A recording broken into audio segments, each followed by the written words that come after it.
नमस्कार, welcome back to my channel hobbies in focus, जिथे आपण इतिहासाच्या दुर्लक्षित आणि मजेदार पैलूंना उजाळा देतो.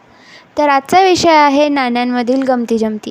होय, भारतात अनेक अशी नाणी आहेत जिथे मिंटिंग दरम्यान अशा अनेक गमती-जमती झाल्या की ती नाणी इतिहासात अजरामर झाली. चला तर मग पाहूयात. एडवर्ड 7वाचं एक आण्याचं नाणं आणि त्यावरच्या उजव्या बाजूचा किस्सा. हे नाणं 1906 ते 1910 दरम्यानचं आहे. पण सगळ्यात खास गोष्ट म्हणजे एडवर्ड 7वाची आपल्याला उजवी बाजू बघायला मिळते. आता म्हणाल त्यात काय एवढं? तर ऐका.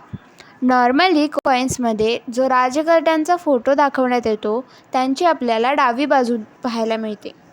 पण ह्यामध्ये एडवर्ड 7व्याची उजवी बाजू पाहायला मिळाली. ही बहुतेक मिंटची चूक होती आणि अजूनही काही नाण्यांमध्ये ती दिसून येते. तुम्हाला माहीत आहे का? पिग रुपी या नावाने एक नाणं इतिहासात नोंदलं गेलंय. हो, डुकराचा रुपया. सुरुवातीस 1911 साली 5व्या पंचम जॉर्जचा रुपया पाडण्यात आला.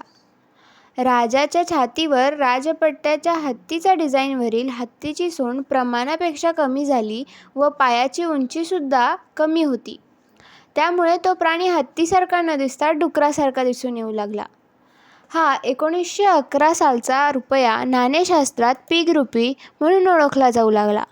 शासनाने तो परत घेतल्याने दुर्मिळ आहे.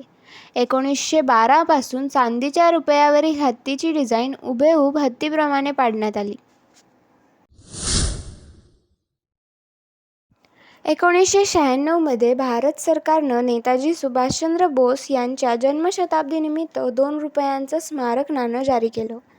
पण खरी शताब्दी होती 1997 मध्ये. हा मोठा गोंधळ घडला. जेव्हा चूक लक्षात आली तेव्हा 1997 मध्ये पुन्हा एकदा सुधारित नाणं जारी झालं. आज हे 1996चं नाणं संग्राहकांसाठी खूप खास आहे. विज्ञान नाणं आणि एक थोडंसं गोंधळलेलं आयोजन. 1996 मध्ये आंतरराष्ट्रीय फसल विज्ञान काँग्रेस भरवण्यात येणार होती. त्याची आठवण म्हणून 1996 मध्ये 5 रुपयांचे कॉपर निकेलचे नाणे पाडण्यात आले. परंतु ही परिषदच रद्द करण्यात आली. पण काही नाणी चलनात आली होती. आज ही नाणी खूप दुर्मिळ आहेत. मित्रांनो, 2007 साली भारत सरकारनं 5 रुपयांचं एक खास नाणं काढलं, लोकमान्य तिलकजी नावाने. पण थांबा, इथेच गडबड झाली. तिलकजी?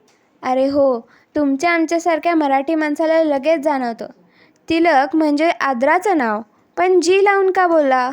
सार्वजनिक प्रतिक्रिया आली, चर्चा झाली, मग पुढच्या वर्षी सुधारत नाणं आलं, फक्त लोकमान्य तिलक अशा नावाने. हे नाणं म्हणजे एक शिकवण की नाण्यावर शब्दांचंही वजन असतं. 1988 आणि 1989 मध्ये भारत सरकारने एक छोटंसं 10 पैशांचं स्टीलचं नाणं काढलं. छोटंसं, हलकं-फुलकं, पण त्यावरची एक मोठी चूक. नाण्यावर भारत असं छापायचं होतं, पण काय झालं माहिती आहे? ते छापलं गेलं मारत. होय, गायब, थेट मारत. ही चूक फार लवकर लक्षात आली आणि मग पुढे मिंटिंगमध्ये दुरुस्ती झाली. तर आता तुम्हाला प्रश्न पडला असेल की अशा नाण्यांमधून काय शिकायला मिळतं? प्रत्येक नाणं केवळ चलन नसतं, ते एक ऐतिहासिक दस्तऐवज असतं. प्रत्येक चूक आणि त्यातील सुधारणा ही त्या काळातील शासकीय प्रक्रियांचा, जनभावनांचा आणि तांत्रिक क्षमतेचा आरसा असते. आजच्या या गमती-जमती कशा वाटल्या कमेंटमध्ये नक्की सांगा. असेच इंटरेस्टिंग व्हिडिओ पाहण्यासाठी हॉबीज इन फोकस या चॅनलला नक्की सबस्क्राईब करा. Thanks for watching.